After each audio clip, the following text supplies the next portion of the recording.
Bom dia a todos, sejam bem-vindos ao nosso webinar. Eu sou a Vanessa, sou gerente de produtos na Tecnal há aproximadamente 10 anos e responsável por alguns equipamentos importados na área de alimentos, incluindo esse do qual nós vamos conversar um pouquinho hoje, que é a análise de atividade de água. Falando um pouquinho sobre a Tecnal e a parceria com a Novazina, que é a empresa responsável pelos fabricantes dos equipamentos de atividade de água. A Tecnal está no mercado há aproximadamente 42 anos.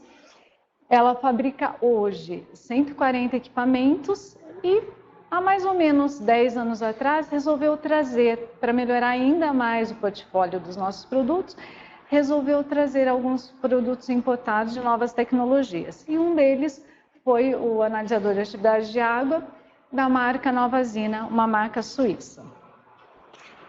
Então vamos começar a entender um pouquinho do que se trata essa tecnologia. O que é exatamente a atividade de água? A atividade de água é a quantia de água livre ou disponível em um produto. Para quê? Livre para quê exatamente? Livre para o desenvolvimento de micro-organismos e de reações químicas, físicas ou enzimáticas também. Então aqui a gente pode perceber que a água livre é exatamente aquela que influencia o nosso produto, enquanto a ligada não tem tanta influência assim. Nós podemos então dessa forma definir a atividade de água em uma equação. Pressão de vapor da amostra sobre pressão de vapor saturada da água pura. Lembrando que a água pura tem umidade relativa, não é a umidade total, a umidade relativa de 100%. A atividade de água pode ir de 0 até 1. A atividade de água da água pura é 1. Então, nessa tecnologia, os sensores já têm na memória a atividade de água da água pura e fazem essa diferenciação da pressão de vapor entre a amostra e a água pura, dando assim o resultado direto de atividade de água da nossa amostra. Lembrando sobre a mesma temperatura, que é importantíssimo a gente padronizar o nosso processo. Importante também a gente saber a diferença entre atividade de água e umidade, que existe muita confusão em relação a esses dois parâmetros. A atividade de água, como nós tínhamos falado, então, a água livre ou disponível em uma amostra para desenvolvimento dos micro-organismos e também de reações. E já a umidade é o conteúdo total de água em uma amostra, representada pela porcentagem, pela massa, ou seja, a parte de umidade total é gravimétrica e já a atividade de água não é por gravimetria. Então, a umidade a gente pesa a amostra antes e depois. A atividade de água não é por gravimetria. Essa é uma diferença grande entre as duas. Então, eu posso ter duas amostras com a mesma umidade e com atividades de águas diferentes ou vice-versa. É muito importante, antes da gente começar a trabalhar com essa tecnologia, saber a diferença entre os dois. Efeito da temperatura. Em todo o processo, quem trabalha em laboratório, em indústrias ou laboratórios em geral, a gente sabe que padronização de processo é muito importante. Então, a primeira coisa para nós fazermos uma análise de atividade de água é fazer com que a temperatura se mantenha sempre a mesma. O porquê? Nesse gráfico de isoterma, a gente percebe bem o comportamento da atividade de água nas amostras, dependendo da temperatura. Então, aqui a gente percebe que há uma diferença da atividade de água conforme a temperatura que eu aplico. Então, claro que se você está numa universidade, você quer fazer uma isoterma, você precisa mudar essas temperaturas para você conhecer o teu produto. Na indústria, a parte de desenvolvimento também é importante.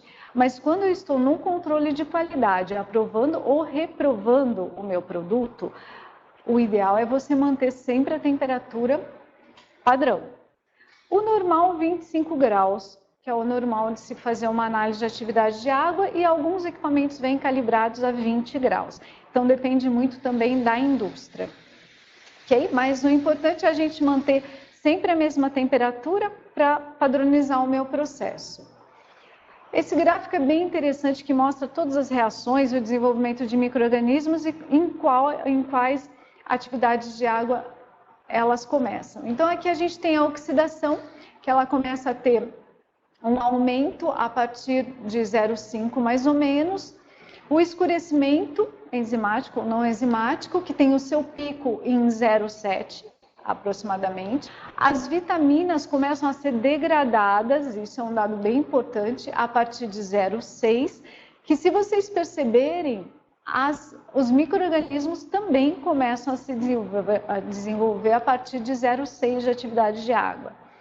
E as enzimas, que começam a agir principalmente a partir de 0,8.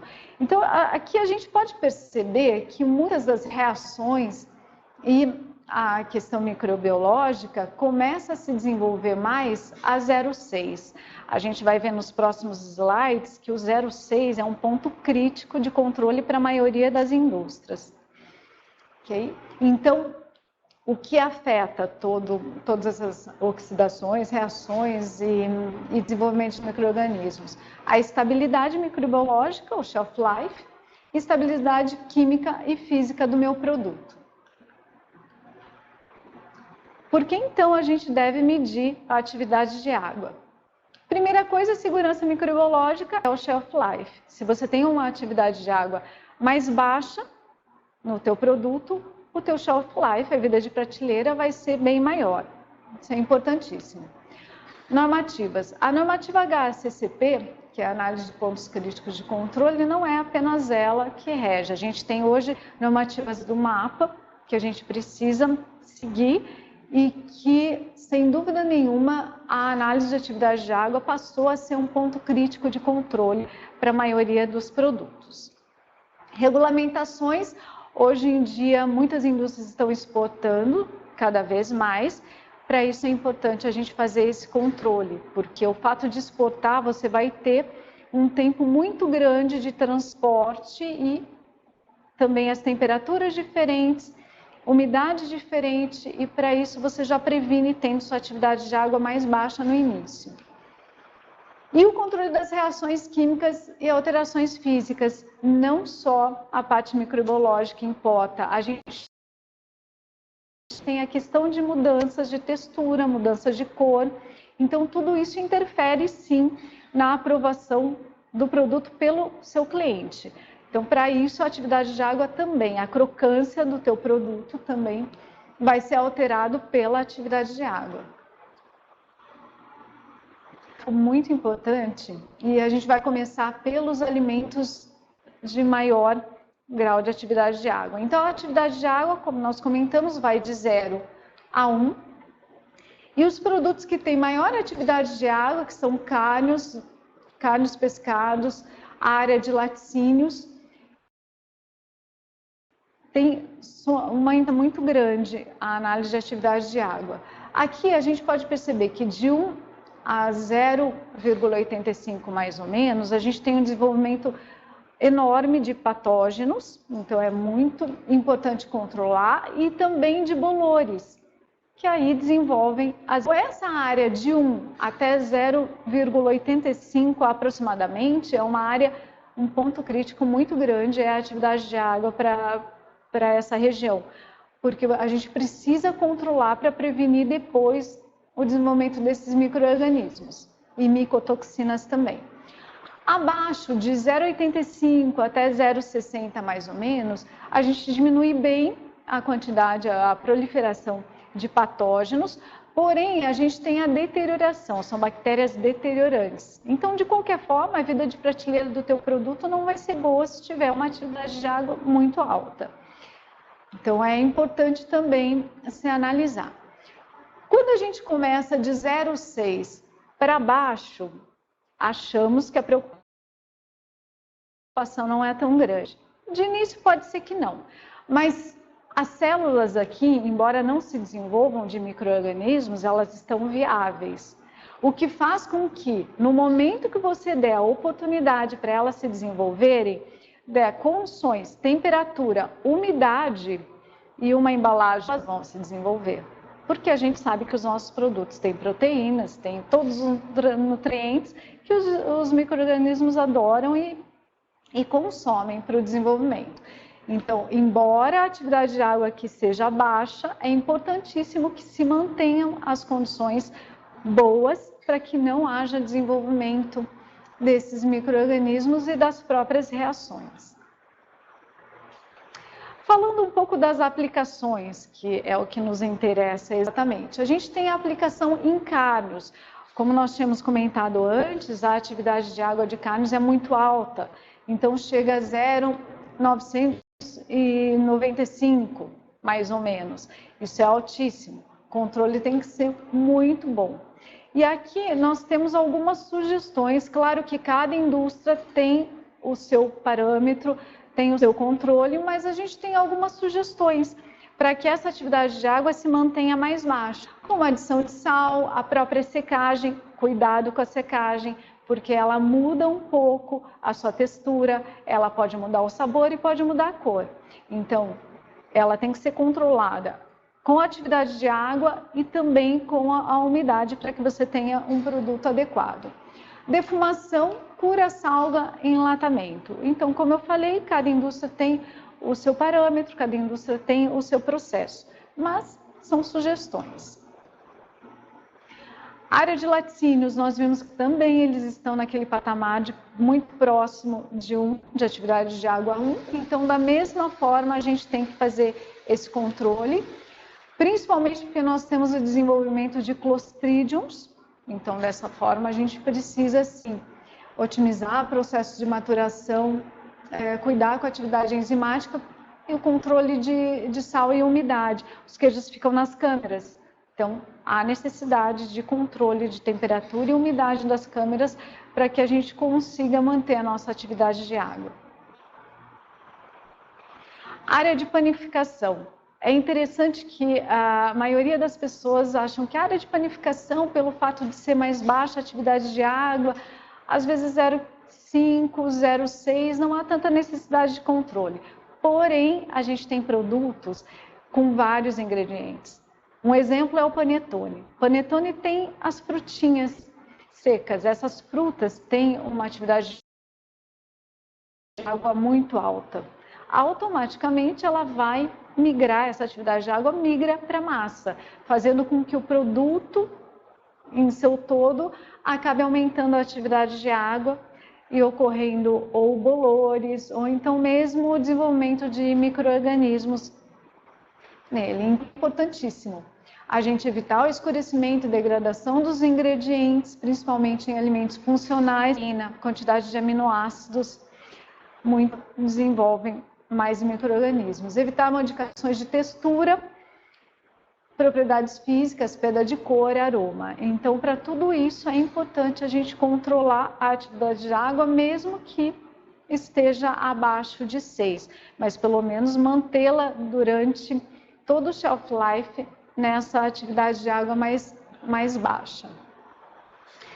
Da mesma forma, com os doces, balas e chocolates, nós temos os recheios, nós temos as coberturas, nós temos os glacês, e tudo isso migra. A atividade de água desses produtos, que é alta, acaba migrando para o meu produto em si. E todo esse conjunto faz com que a atividade de água seja alta e acabe proliferando ou mofo, ou então alguma bactéria no meu produto. Então, cuidar bastante com as coberturas e ingredientes à base aquosa, porque o desenvolvimento de reações e de micro-organismos vai ser grande. Área de pet foods. Hoje a gente sabe que está aumentando muito o número de indústrias, né? A produção é gigante de pet food. E esses produtos, eles têm uma quantidade muito grande de nutrientes e a validade deles é grande. O shelf life deles é de aproximadamente 6 meses a 1 ano. Então, a necessidade de se controlar a atividade de água é muito grande. A gente sabe que a maioria das empresas hoje de pet food precisam do equipamento, tem o equipamento e não conseguem fabricar sem ele, sem esse controle, que é um ponto crítico para eles. Então, a gente evita a perda com a atividade de água, a gente evita a perda de nutrientes, porque a quantidade de aminoácidos, açúcares, vitaminas, tudo que o micro-organismo adora, esse produto tem. Então, dependendo das condições de umidade e temperatura também que você dá para o produto. Continuando nas sugestões. Aqui algumas sugestões para a gente diminuir ou manter a nossa atividade de água controlada. Uma delas é a adição de sal ou açúcar, a desidratação, o congelamento, a secagem, que nós já conversamos, tomando muito cuidado com a questão da textura, do odor e da cor, muito importante. O emprego de umectantes, a utilização de mel, melados, polióis dos produtos também e albuminas. São só sugestões, como eu falei, cada empresa tem o seu portfólio de produtos para manutenção de cada produto. Falando sobre a metodologia, então os equipamentos que a gente está apresentando hoje, a tecnologia por célula eletrolítica. Essa célula eletrolítica, ela promove uma melhor precisão, a reprodutibilidade, a acurácia e é livre de esterese, de condensação. E também faz com que a gente tenha uma calibração mais fácil. Os equipamentos já vêm calibrados de fábrica, mas para que a gente possa fazer uma nova calibração, o próprio operador pode fazer com essa tecnologia. Não há necessidade de o tempo todo a assistência técnica auxiliar, porque o próprio operador é capaz de fazer esse tipo de calibração pelo fato de ser muito fácil, essa calibração do equipamento. Os princípios de funcionamento.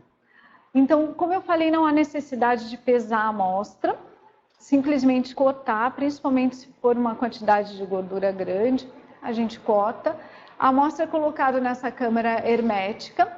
Aí a água livre, que essas bolinhas azuis, ela começa a interagir com a atmosfera, umidificando ou desumidificando a atmosfera. E quando chega no ponto de equilíbrio, aí o resultado direto da atividade de água. Aqui a gente vê a umidade. E sobre a amostra, como eu comentei, se a empresa já possui uma padronização de amostragem, é interessante manter a mesma. Se você vai moer a sua amostra para fazer a análise no NIR, no infravermelho próximo, ou então fazer umidade, mantenha a mesma padronização para fazer a atividade de água, mas não há necessidade nenhuma de pesar. E se é uma carne, por exemplo, você consegue cortar os pedacinhos, como eu comentei, e colocar na cubeta, sem problema nenhum. Então, é muito simples, é muito rápido, você não perde tempo fazendo a preparação dessa amostra. Algumas sugestões de equipamentos. Existem equipamentos sem controle de temperatura. Como eu disse, a maioria dos equipamentos vem calibrados a 25 graus. Então, os equipamentos que não possuem controle interno de temperatura, eles precisam obrigatoriamente serem mantidos em ambientes, laboratórios ou salas com temperatura próxima a 25 graus, que é a temperatura da calibração dele. E assim eles vão funcionar sem problema nenhum. Existem equipamentos com um semi-controle de temperatura. Salas que têm ar-condicionado, por exemplo, esses equipamentos conseguem, sem problema nenhum, trabalhar de temperaturas baixas até os 25 graus. Só não podem acima, mas até 25 graus conseguem. Então, esse seria um semi-controle de temperatura. Existem os modelos com controle total de temperatura interna.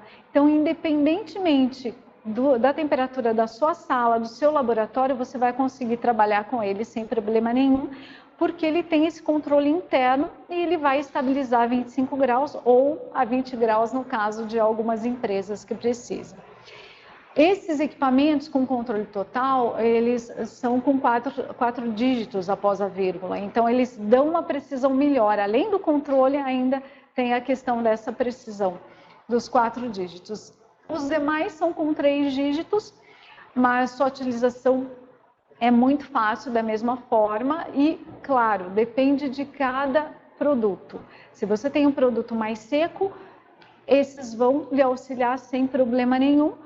Os produtos com uma atividade de água muito alta, a gente sempre indica uma precisão melhor, principalmente para cárneos, que seria o com controle total de temperatura. Falando sobre a normativa, nós tínhamos comentado anteriormente, voltando a ela. Então, existe hoje a normativa do Ministério da Agricultura, Pecuária e Abastecimento para todos os alimentos, a área de alimentos de origem animal. É a normativa número 30, de junho passado. E essa normativa cita a ISO 21807. E os equipamentos da tecnologia que nós mostramos hoje, eles se encaixam totalmente na ISO 21807, ou seja, estão inclusos nessa norma.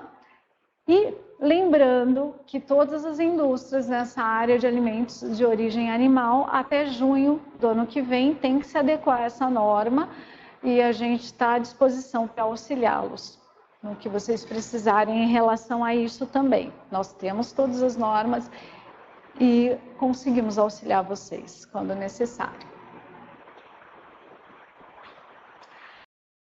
Falando sobre os sais de calibração bem importantes, porque embora os equipamentos já venham calibrados de fábrica, é muito bacana você ter esses sais em mãos para daqui 6 meses, 1 ano, se você quiser fazer a sua calibração, não tem problema nenhum.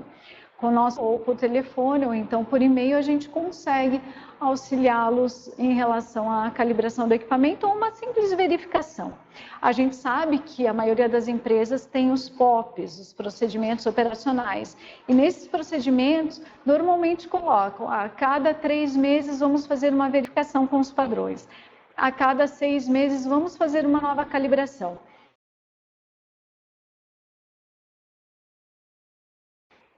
Padrões. E o melhor é que eles duram de 2 a 5 anos. Então, não precisamos nos preocupar que daqui 6 meses eu tenho que comprar novos padrões. Eles se mantêm até de 2 a 5 anos. Claro, que mantidos em temperatura e umidade ideais, que seria de 25 graus, mais ou menos, é tranquilo. Tem. Bom, além do fornecimento de equipamentos, até o suporte técnico, nós fazemos todo o treinamento. Os nossos vendedores, os nossos consultores externos estão preparados também para atender os clientes quanto aos treinamentos e suporte técnico, e temos assistência técnica no Brasil. É muito importante que tecnologias do exterior tenham assistência técnica no Brasil e a gente auxilia vocês quanto a isso também. Okay?